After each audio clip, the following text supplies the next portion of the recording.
Hi guys, welcome back to the channel. In this video we are going to see just the introduction for the sequential circuits. So in this also we are going to see what is meant by clock pulse and its things that for is very useful for the upcoming videos for the sequential videos. So let's get started. So if you see clearly over here, so we have already discussed the difference between sequential and combinational circuits. But here we should understand the sequential circuits, main thing difference. So output depends on the present input and the previous output. So memory elements are required. Feedback is applied to the next output. So let's see the circuit diagram also so that you can understand clear. If you observe clearly, this is the sequential circuit, the basic block diagram. You can see clearly over there we have a combinational circuit and we have a memory element. The input is coming, output is going from the combinational circuit, but we again took another output and we have merged with memory. Because of this, in sequential circuit we are going to store the output. So that is the thing, we need two things here, the present input and the previous output. Previous output is stored in the memory, it is again feedback to the combination circuit that will again produce the output for the next stage. So this is the main thing or main logic that we are going to implement in the sequential circuits.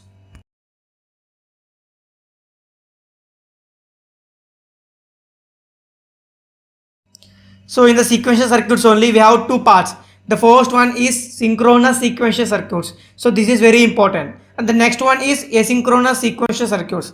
We most use the first one, that is synchronous sequential circuits. So let's have some definition to understand or clear between both of these things. So let's see the synchronous sequential circuits. If you observe, it responds to the inputs only at discrete time intervals. So remember this thing, in the synchronous it will respond to input according to the discrete time intervals. So if you observe asynchronous, so immediately responds to the input level changes. So for more clarity or with the help of the circuit diagram also we can understand very far better. So let's start with the asynchronous sequential circuit because it is not much important to our further discussion. So let's start with this only. So we will complete this faster and we will just begin the discussion of synchronous one. So let's first start with the asynchronous sequential circuits. So if you observe clearly, this is the block diagram of the asynchronous sequential circuit. Just it is normal circuit diagram for the any sequential circuit. If you observe input, output and feedback and the memory element, we are storing output. It is just normal sequence. That is up to now what we are representing. So that is the same sequential circuit that we have drawn here. So if you observe, immediately respond to input level changes. So if you observe this statement clearly, so what does that statement mean? Assume that we have the input as 0. So the basic the line that is 0, the corresponding to input, the line would be 0. So 0 is processed, we have the line or the level 0 that is completed. So the next input is coming is high. So again we have to go for high. So with this we can have the clear understanding that this sequential circuit will immediately respond to the input level and reflect in that binary levels. So this is, we can say, this asynchronous sequential circuit. So this is the representation that doesn't corresponding to any of the things. So it will be directly produced according to the input levels only. So I hope you understood what is meant by asynchronous sequential circuit. It will corresponding only according to the input level changes. Now let's understand the sequential or synchronous sequential circuits so that you can clear the difference between both of them. So if you see the statement, that is respond to input at only discrete time intervals. So this is only discrete. Why it is more important then? So let's see with the circuit diagram so that you can understand very much far clear or better than that. So if you observe the statement that we have to respond according to the discrete time intervals. So this is the block diagram that I can say. All things would be the same. Input and combinational circuit will produce output. So take as output and the output merge with the memory. So take feedback to the combinational circuit once again. So this is the simple definition of any sequential circuit. But what it makes as synchronous sequential circuit. So here synchronous means you have to apply the clock to the memory. So here memory means latches and flip-flops. So memory can only store at least one bit, means only one bit it can store. It can be flip-flops or latches. So the next videos are based on that only. We are going to discuss the latches, starting with the latches and then flip-flops we are going to cover.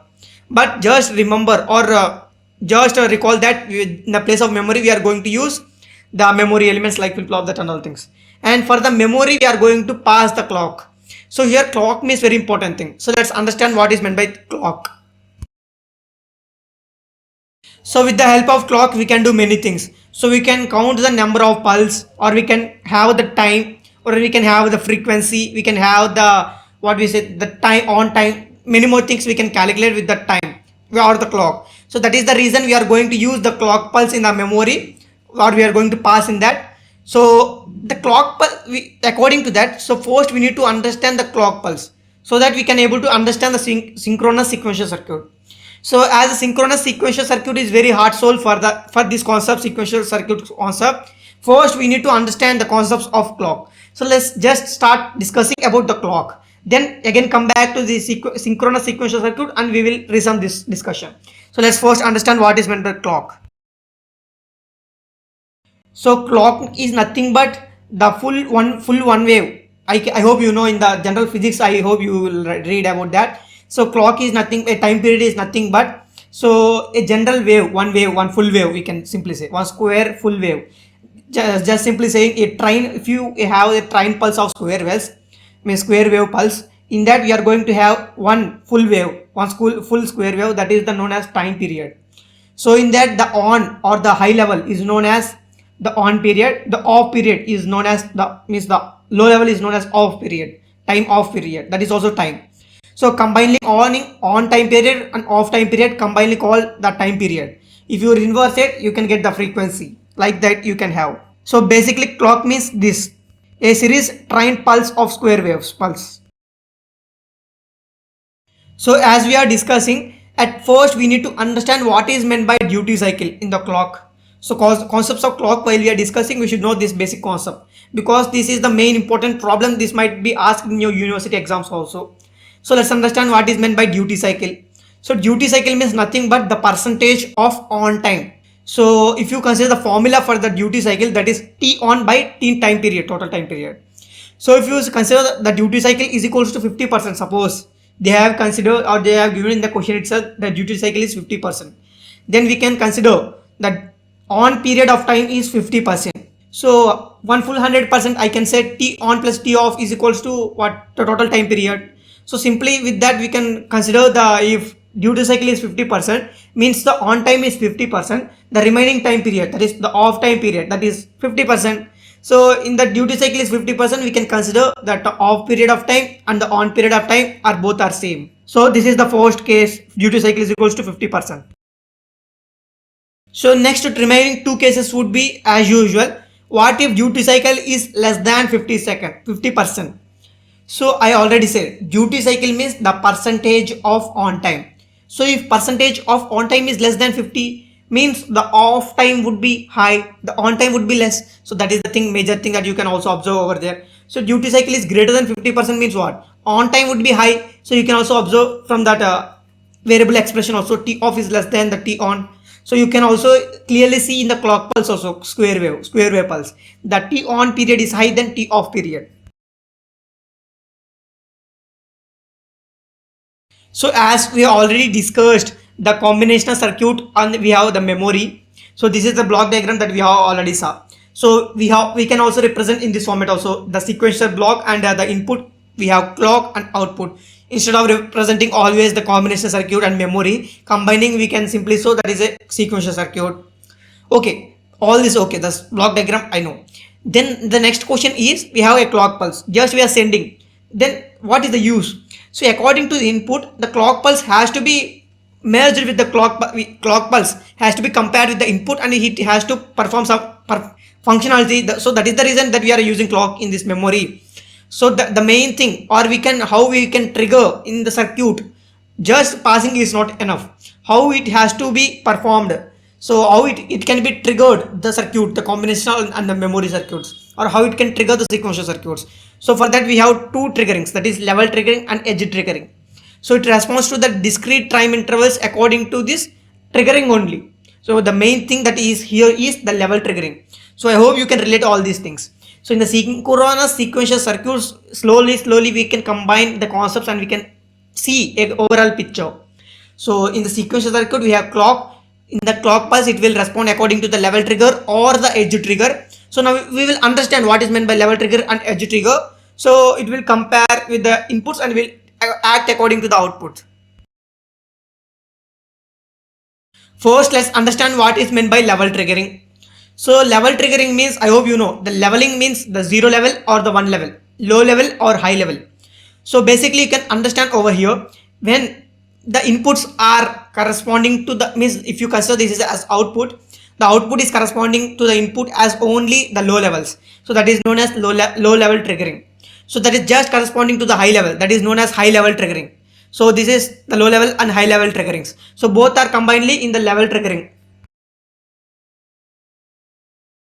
The next thing in this is the edge triggering. So in the same fashion, but not here is the low level or high level or 0 or 1. According to that, we should not follow here. In the edge triggering, we should consider the rising edge or the falling edge. So you can also observe here. If the input clock pulse or the input wave or the input one is the output is acting according to the rising edge, then it is known as rising edge triggering. And if it is falling edge, means input is corresponding to the falling edge, then we can call it as falling edge triggering. So I hope you can understand. So in these four formats, the inputs will be acted according to the, or it will be reflected in the sequential circuits, in the combination circuits, memory elements, all in the synchronous sequential circuits, because we have clock here. And we need to talk more on clock frequency, because if you consider the previous grade exams and many more important exams, the clock frequency based questions are very more important. In the sequential circuits, the clock frequency, finding the clock frequency, how it is distributed in the circuitry, so that is very important. So in the upcoming videos, we will be going to see the problems also on clock frequencies. So why this clock frequency? So if you consider in the combination circuits and memory elements, both are made up of logic gates only. So we will construct the memory elements. The upcoming videos is that only. So memory elements is what I have already said, that is flip-flops and latches. So we will consider or construct that latches and flip-flops with the help of logic gates. So basically, if you are using logic gates, we will have some propagation delays. So propagation delays will decide the clock frequency. So these are all things we will be going to discuss in the upcoming videos. So based on this and all things, these are discrete time intervals in the synchronous sequential circuits. So these are perfect for any chips or microchips. We are going to use these only, the synchronous ones, because if you are using asynchronous ones, it will respond spontaneously. We don't want spontaneously. We want according to us. We want to implement according to us. So always responding to means immediately, we don't want that, because if you want to implement not suddenly, if you want to repeat at regular intervals, so for that purpose you are going to use this only, not the asynchronous ones, majority of the things.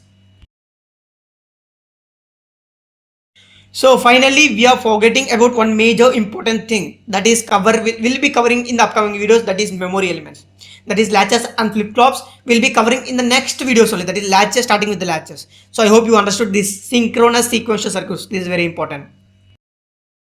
Finally, thanks for watching up to now.